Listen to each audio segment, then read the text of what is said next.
outside of an old and damaged castle's gates appeared a dark figure.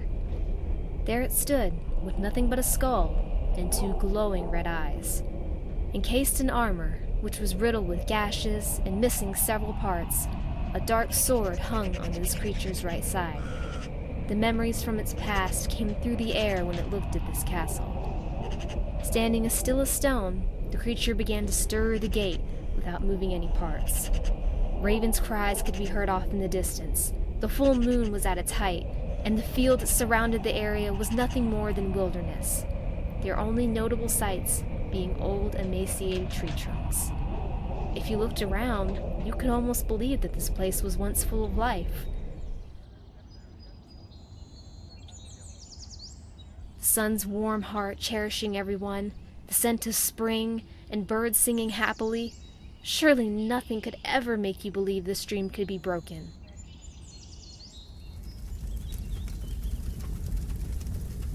But then came the fire, and the man.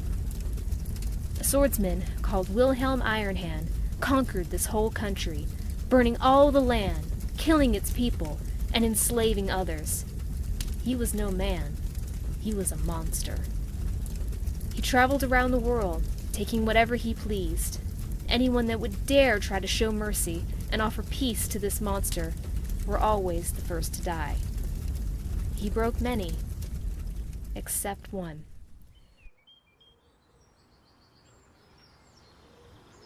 In the forest lived a young witch called Morena, a beautiful young girl, but haunted by her sorceress powers. Many had tried to kill her in the past, deeming her to be a heresy against God. However, Morena had never done anything bad to anyone. She never killed anyone, or even so much as struck at her worst enemy. When her parents were slayed by the Iron Hand, the Witch of the North took her in, feeling sorry for the young girl, and raised her as her own. She was taught the ways of the witch and trained in all kinds of spells. It wasn't long before she became a powerful witch, and when she was ready, she thanked her mentor and left on her own journey to find the one who had brought chaos to the land. Soon he had reached the castle of the West, Eyes of an Eagle, which was said to be invincible.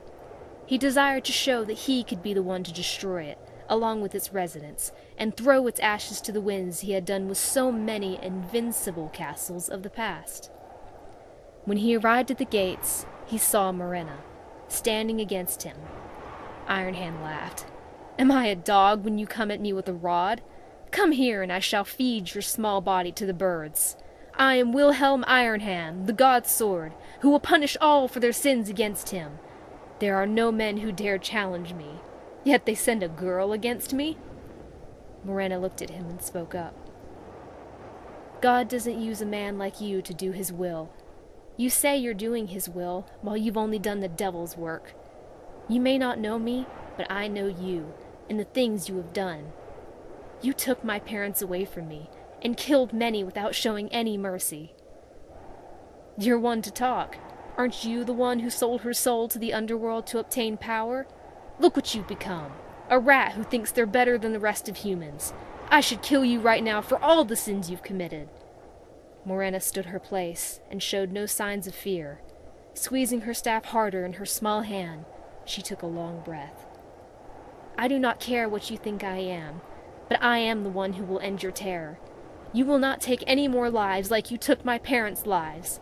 It all ends now, even if it means I have to give my body to feed to the birds of the air." Breaking off into a run towards her, Ironhand yelled, "Then you shall die by the blade of the one you hate! By the power I have, and the souls still wandering on this earth who can't find peace until they receive their vengeance upon your death," Morena yelled as she rode her staff up towards the sky, and blinding light shot out to surround them. When the light faded away, Morena was there, and in front of her stood no man, something neither alive nor dead. Rather, it looked like a skeleton. Ironhand had turned to Skull Knight. He looked in shock at his hand, and then the rest of his body, or rather, what remained of it. Left with nothing to say, Morena walked closer and looked him over before speaking her part. You have turned into this form. You will be unable to kill anyone, nor die. So long as the sun and moon rise over this planet, you shall walk its lands. You will walk it alone until you admit guilt for all the things you have done. Only then shall you finally find peace with all the souls you have taken. Skull Knight. No, I will never. No witch will tell me what to do. Skull Knight looked to Morena, still in shock. Then you will be doomed to walk this earth for eternity.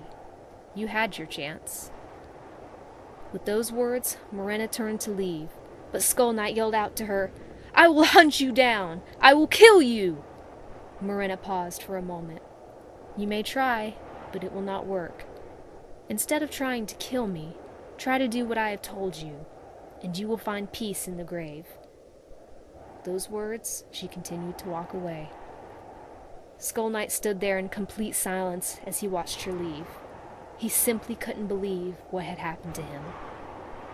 Skull Knight wandered many places for many years, trying to find Morena, but it was all in vain. No matter how hard he looked, the witch never showed her face again. It was as if she had been taken from this very world. Thus, the legend was created, the legend of the skull who looked like a knight, who walked the night without stopping. No destination, just always walking. It is said, when night falls, when there is total silence, if you listen closely, you can hear in the darkness the sound of someone whispering in the shadows, and the sound of clattering armor. A damned knight, who would never be free, and doomed to hide in eternal darkness. There walked Skull Knight.